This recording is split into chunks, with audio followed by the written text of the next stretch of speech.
근데 저는 이제 살아가면서 나보다 앞서서 성공한 사람들한테 이렇게 조언을 받는 것은 다른 사람보다 빨리 갈 수 있다고 생각하거든요. 그래서 직장 생활을 처음 시작하는 사람들도 거기 위에 상사라든지 그런 사람들을 멘토로 삼아 가지고 어려울 때 이렇게 자문을 받고 그러면은 다른 그런 그 동료 직원보다 앞서갈 수 있는 것처럼 우리가 금융에서도 그런 이제 금융 멘토가 있었으면 참 좋겠는데요. 그래서 이제 그 금융 자산에 대해서 금융 멘토라 하면은 적어도 금융기관에서 오랜 경험이 있는 사람이잖아요. 예. 소장님 같은 경우는 예, 저도 이제 여러 사람을 이제 자문해주고 있거든요. 그래서 이제 뭐 금융 뭐 사기 예방 그런 것도 많이 제가 도와주고 하는데, 그래서 이제 제가 가끔 이제 특강 같은 거 많이 하거든요. 예를 들어서 뭐 부자 10년 앞당기기. 그게 이제 뭐냐면 그 인맥을 잘 형성하면은 다른 사람보다 10년 부자를 앞당길 수 있다. 그래서 그 10년을 앞당기려면은 이제 네 사람이 꼭 필요하다. 이게 첫 번째 사람은 이 부동산 전문가. 예? 그래서 주변에 뭐 사촌 형님이라든지 뭐 선배라든지 후배라든지 그런 이제 공인 중개사라든지 뭐 이렇게 부동산 전문가가 있으면은 예를 들어서 경매라든지 공매라든지 그다음에 부동산 주인이 뭐 사고를 당했다라든지 뭐 사업에 어려움이 있다라든지 이민을 간다라든지 뭐 질병에 걸렸다는 그래가지고 금매가 나오는 물건이 있거든요. 그런 물건을 하나 소개받으면은 다른 사람보다 훨씬 앞서 갈 수 있잖아요. 예를 들어서 6억짜리를 4억 5천에 살 수 있으면은 1억 5천이면은 10년 동안 우리가 모아야 1억 5천 모을 수 없잖아요. 그게 한 번에 1억 5천의 혜택을 볼 수가 있잖아요. 그런 것처럼 부동산 전문가가 한 명 이상은 있어야겠다. 그 다음에 이제 두 번째로는 금융 전문가가 한 사람이 있어야겠다. 예를 들어서 우리가 부동산을 취득을 할 때 그 부동산 가격이 적정한 건지 대출을 얼마 받을 수 있을 것인지 그런 가이드를 해줄 수 있잖아요. 평소에 금융 전문가가 내가 금융자산을 운영을 할 때도 도움을 받을 수 있지만은 그런 예를 들어서 부동산을 취득을 한다라든지 뭐 그런 거 할 때도 그런 금융 전문가의 도움을 받으면은 많은 도움이 된다. 그 다음에 이제 세 번째로는 이제 세무 전문가가 있어야겠다. 왜 그러냐면은 같은 이게 이번에 이제 부동산 정책이 엄청나게 많이 바뀌었잖아요. 그 부동산 관련 세금이 이제 뭐 거래세라든지 보유세라든지 그런 것이 많이 바뀌었는데 예를 들자면 이제 거래세도 한 물건을 팔았는데 1,000만 원 남고 또 한 물건을 팔았는데 1,000만 원이 남았다. 그러면 2021년도에 이것을 동시에 팔았을 경우에는 2천만 원 수익에 대해서 거래세를 갖다가 10%라면 200만 원을 내야 하잖아요. 근데 예를 들자면은 이번에 1,000만 원 남고 2022년도에 또 하나를 팔아서 1,000만 원 남았으면 올해 수익이 1,000만 원이기 때문에 6.6%이기 때문에 66만 원이거든요. 그 다음에 내년에 팔아서 또 팔았으면은 66만 원이기 때문에 132만 원이잖아요. 그래서 세무 전문가한테 이게 자문을 받아서 해를 다르게 해서 팔면은 그 68만 원 이익이 될 수가 있잖아요. 또 하나 예를 들자면은 하나는 같은 해에 팔았는데 하나는 1억이 남고 하나는 6천만 원이 손해를 봤어요.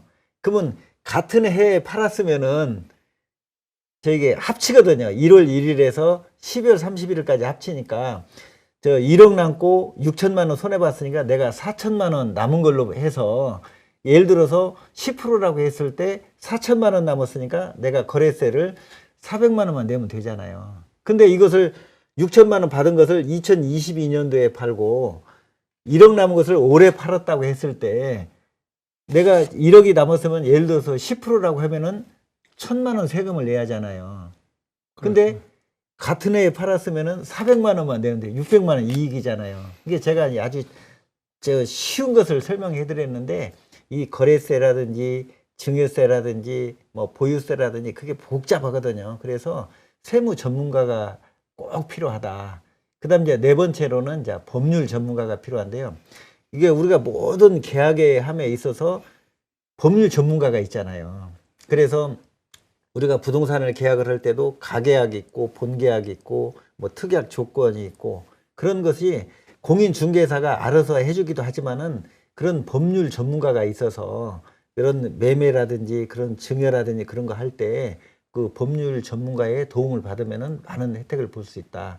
그래서 제가 이제 그 강의할 때도 이 뭐 부동산 전문가, 금융 전문가, 세무 전문가, 법률 전문가 이 네 사람이 주변에 있다면은 다른 사람보다 10년 앞서갈 수 있다. 그런 게 저 확실하게 전 자신합니다. 아, 이런 인맥이 예, 필요하다고요. 꼭 이런 인맥은 반드시 갖춰져야 한다.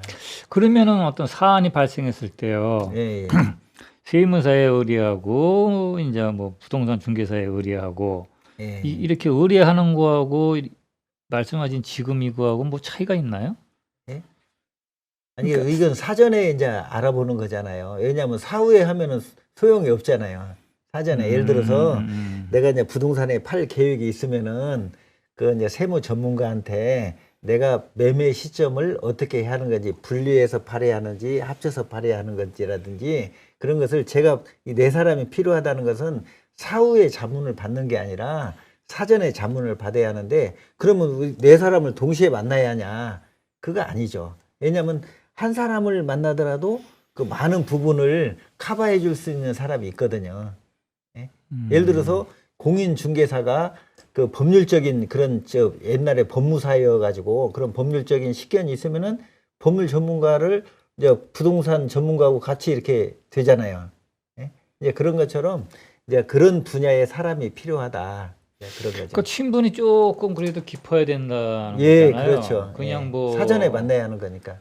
그냥 그 사건 의뢰하듯이 네. 그 정도의 안다는 차원은 아니잖아요. 그렇죠. 예, 예. 그러려고 그러면은 뭐 그 평소에 이제 뭐 학연이라든지 지연이라든지 혈연 그런 걸 통해서 그런 분야에 있는 사람들을 그 가끔 주말에 식사도 모시고 뭐 취미 생활도 산에도 같이 다니고 하면서 인맥을 많이 형성을 해야죠. 이게 아니 예를 들어서 감독님이 저한테 아 이게 저기 어디 부동산 사는데 그 대출이 얼마나 되는지 이게 부동산 가격이 적정한지 이제 감독님도 저하고 이제 이렇게 밀접한 관계가 있기 때문에 금융 전문가는 한 분이 있잖아요. 그렇죠. 맞는 예, 말씀입니다. 그렇죠. 예. 우리 감독님이 찾으시면은 뭐 제가 일요일이 됐든 월요일이 됐든 이렇게 올 수 있죠. 이제 그런 식으로 그 친밀한 그런 사람이 있어야 한다. 이제 그런 그렇죠. 얘기죠. 이게 이제 학연지연 얘기 나오니까 가끔 정치 쪽에서도 학연지연 뭐 해가지고 문제 많다고 그러는데 근데 없어질 수가 없는 게 예. 그거 같아요. 그래서 저는 이제 그 학연은 애교심으로 애교심으로 하고 그 지연은 애향심으로 해서 참 고향이 낙후된 낙후된 것을 뭐 지원해 준다라든지 이제 그런 식으로 이제 활용을 하고 그다음에 이제 그 학연은 그 학교 뭐 장학생이라든지 뭐 시설을 보수해 주는 그런 애교심으로 발휘해야 될 것 같아요. 근데 지금 우리는 이제 정치나 이런 이제 사회 직장에서 이렇게 보면은 학연 지연이 잘못 이게 되는 것 같아요. 예를 들자면은 능력이 없는 사람인데도 그 학연 때문에 그 일을 갖다가 해하게 막 뭉쳐가지고 이게 한다라든지. 그래서 학연지연이라는 예. 단어가 욕을 먹는 예. 거예요. 예. 그래서 예를 들자면 저는 쉬운 표현이 이게 맞을지 모르지만은 그 우리 동에서 100m를 10초에 뛰는 사람이 있고 저 쌀집 저기 아들은 15초에 뛰어요. 그러면은 우리가 구청장배 육상대회를 선수를 보낼 때 10초 뛰는 채소가게 아들을 보내겠습니까? 15초에 뛰는 그 쌀집 아들을 보내야겠습니까? 근데 그 쌀집 아들이 막 이렇게 가끔 이렇게 저기 빵도 사고 하고 하기 때문에 친구들이 쌀집 아들을 보낸다고 하면 안 되잖아요. 예? 그래서 그 같이 음식 먹고 나눠 먹고 취미생활 같이 하는 건 좋지만은 예? 적임자를 이렇게 내세워야죠. 근데 이게 사람들이 학연이나 지연, 혈연에 보면은 감성에 치우치더라고요. 이게 이성적으로 해서 참 이 사람이 우리 지역 사회를 위할 사람인지 국가를 위할 사람인지 그런 적임자를 해야 하는데, 그래서 여태까지 이제 군대 연이라든지 학연이라든지 그런 저 지연이라든지 그 왜곡돼 갖고 나라가 시끄러운 것 같아요. 제가 보통 뭐 안 좋은 쪽만 얘기했는데 그 애양심, 그다음에 애교심으로 이렇게 승화되었으면 좋겠습니다. 근데 저는 이제 뇌피셜인데 예. 사람이 이제 태어나면 살아가는 과정에 다른 사람하고 이제 자꾸 만나게 되잖아요. 예. 그죠? 예. 그러면 결국은 태어나자마자 부모님이라는 것도 만나고 예. 크면은 이제 학교에 학생 친구들 만나면서 결혼하면 배우자 만나고 예. 그러니까 계속 이 인간하고의 관계 속에서 살아가는 것 같아요. 예.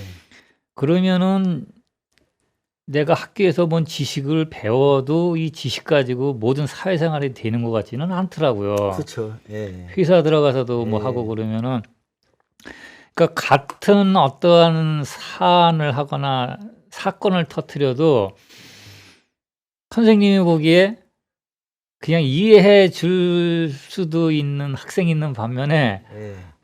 저놈 새끼 저거 또 사고 치냐고 이렇게 생각하는 예. 것도 있고 똑같은 예. 사건인데도 예. 그랬을 때 이게 어떤 사안만 가지고 이 사회생활이 진행되는 건 아니고 사람과의 관계도 예. 별도로 가는 거 아닌가 이런 좀 예. 개인적인 뇌피셜이 들더라고요. 예. 그러면은 이 돈 벌기 위해서 여러 가지 이제 투자를 하든 뭐 이런 과정도 열심히 내가 돈 버는 방법을 알아가지고 열심히 뭐 은행 예금하기도 하고 부동산 투자하기도 하고 그러는데 결국은 이걸 하다 보면은 은행원을 만나기도 하고 부동산 중개인을 만나기도 하고 만나거든요. 예. 예. 그러면은 이제 소장님이 말씀하신 이제 그 인맥이라는 분, 그 부동산 전문가를 내가 이제 잘 알고 있으면은 그분이 진짜 좋은 거를 연락을 줄 수가 있거든요. 그렇죠. 예. 이거는 나쁜 거는 아니거든요. 예. 예. 뭐 지 3자 거를 그렇죠. 뺏어가는 예. 거는 아닌 정보를 거고. 뭐 이렇게 독점하는 게 아니니까. 예. 좀 그런 차원에서는 예. 뭐 서로가 좋지 않은가 이런 생각은 들어요. 근데 어떤 사람은 이 인맥이라는 자체를 있으나 마나 하고 그냥 오히려 뭐라 그럴까 부담된다고 생각하는 분도 계시더라고요. 그래요. 예, 사람마다 이제 다른데 근데 저는 그냥 뇌피셜이 그래요. 나도 사람 만나는 거 그렇게 뭐 좋아하고 그러는 거는 아니에요. 내 일 예. 자체가 틀어박혀서 하는 일이라 그러면서도 사람을 만날 수밖에 없는 것 같아요. 만남의 연속이죠. 삶 자체가. 예, 그런 것 같아요. 그러면은 결국은 좋은 사람을 예. 만나고 나도 그 사람한테 좋은 사람이 예. 되고 그러는 건 뭐 필요한 것 같더라고요. 예. 그래서 이제 제 나름대로는 그 만남도 뭐가 하나 규칙이 있어야 할 것 같다. 원칙이 있어야겠다. 그래서 만남의 원칙을 제가 이제 4원칙을 이렇게 정했어요. 이게 첫 번째 원칙은 제가 가능하면은 첫 번째 원칙을 이제 지키려고 노력하는데 이제 우리 감독님한테도 좋고 나한테도 좋고 이게 상대방도 좋고 나도 좋고 하는 것을 저기 해야 노력을 해야 그 만남도 오래되고 서로 이렇게 좋은 만남이다. 근데 그렇죠. 두 번째 원칙은 내가 좀 손해 보더라도 상대방이 도움이 되는 것을 하면은 예? 그것도 좀 괜찮은 방법이다. 이제 세 번째는 어떤 거냐면 좀 부정적인 건데요. 내가 이익이 되기 위해서 상대방한테 좀 손해가 가는 일을 한다라든지. 예? 그거는 오래 못 예. 가겠죠. 그다음에 또 뭐 또 사이가 안 좋으면은 네 번째 원칙인데 너도 안 좋고 나도 안 좋고 그냥 너 죽고 나 죽자 그런 식으로 하는 그런 것이 주변에서 이렇게 볼 수가 있거든요. 그래서 우리가 그 1원칙과 2원칙 이게 1원칙에서 뭐 너 좋고 나 좋고 그것을 저기 반드시 했으면 좋겠지만은 그게 안 된다고 하면은 2원칙 내가 좀 손해 보더라도 상대방이 좀 도움이 되는 그런 일을 했으면 좋겠다. 그래서 우리가 항상 그런 만남이라든지 뭐 일을 할 때도 항상 그런 그 원칙 그 네 가지를 생각하면서 하면은 그 무난하게 이렇게 만남이 지속되지 않을까 그렇게 생각이 듭니다. 그러네요. 근데 이게 사람들이 보면은 잘 나가요. 어떤 사람이 예. 둘이 예. 뭐 그룹일 수도 있고 예. 잘 뭐 웃고 그러면서 잘 가다가 어느 날 무슨 일이 생겼는지 싸우는 거예요. 예. 예. 그래가지고 이제 뭐 이놈이 잘못했느니 저놈이 잘못했느니 해다 가지고 네 번째 단계로 가는 것 같아요. 예, 서로 노숙을 원수가 되는 것 같더라고요. 예. 그 결국은 그러면은 사이가 좋다고 해서 이게 끝까지 좋다고 장담은 할 수 없는 것 같고, 그러면은 중간에 뭔 오해라든가 분쟁이 있을 경우에 이걸 푸는 것도 되게 중요하지 않나 이런 생각이 들어요. 그래야 1단계로 계속 가지. 안 그러면은 안 풀면은 4단계로 해서 진짜 서로 안 만나서야 될 사람들이 만나는. 근데 이제 이게 보면은 그 두 사람의 관계에서 오해에서 비롯되는 게 상당히 있더라고요. 그래서 제가 이제 그 어디 가서 얘기할 때는 그 어떤 얘기를 하냐면은 오징어 얘기를 해요. 예를 들어서 제가 여기 오면서 이제 오징어 한 마리하고 맥주 캔을 두 개를 가지고 왔어요. 이제 우리 감독님하고 둘이 하려고. 근데 우리 감독님은 어려서부터 오징어 귀하고 그 다리 부분을 좋아해요. 예? 근데 저는 이제 또 방문하는 입장이니까 우리 감독님한테 제가 이게 모시는 입장이니까 귀하고 다리는 떼고 몸통을 잘라서 이렇게 준 거예요. 그러니까 감독님이 생각할 때는 야, 내가 어떻게 귀를 좋아하는데 귀를 자기가 싹 먹어버리고 말이야. 야, 이 사람 참 이거 초면에 말이야. 이게 좀 그렇게 생각할 수 있잖아요. 오징어 귀를 좋아하는데 그래서 제가 볼 때는 이렇게 관계를 할 때 그 소통이 중요한 것 같아요. 예를 들어서 감독님 이 오징어 부위 중에서 어느 부위를 좋아하세요? 예? 그러면은 저는 귀하고 다리를 좋아합니다. 그러면 귀하고 다리를 먼저 여기 놓고 몸통에서 이렇게 먹으면은 야, 저분 참 배려심이 참 좋구나. 예? 그렇죠. 그렇게 예, 그런 느끼겠죠. 것처럼 그 새로운 일을 할 때는 그 소통이 중요한 것 같아요. 뭐 예를 들어서 선호도라든지 뭐 그런 것을 이제 물어보고 해서 그게 중요한 것 같아요. 아기가 3일만 울지 않으면 죽는다고 그러잖아요. 울어야 뭐 지저귀도 바라보고 그다음에 병원에도 데려가 보고 아 배고픈가 보다 해갖고 뭐 이렇게 우유병도 물리고 그러는 것처럼 이게 소통이 상당히 중요한 것 같아요. 아기는 말을 못하기 때문에 울음으로써 소통을 하는 거잖아요. 그런 것처럼 우리가 성인들도 뭐가 좋고 싫음을 갖다가 그 얘기를 해서 사전에 그 이렇게 좀 오해에 의해서 이렇게 사이가 안 좋은 그런 것을 소통으로 해소했으면 좋겠어요.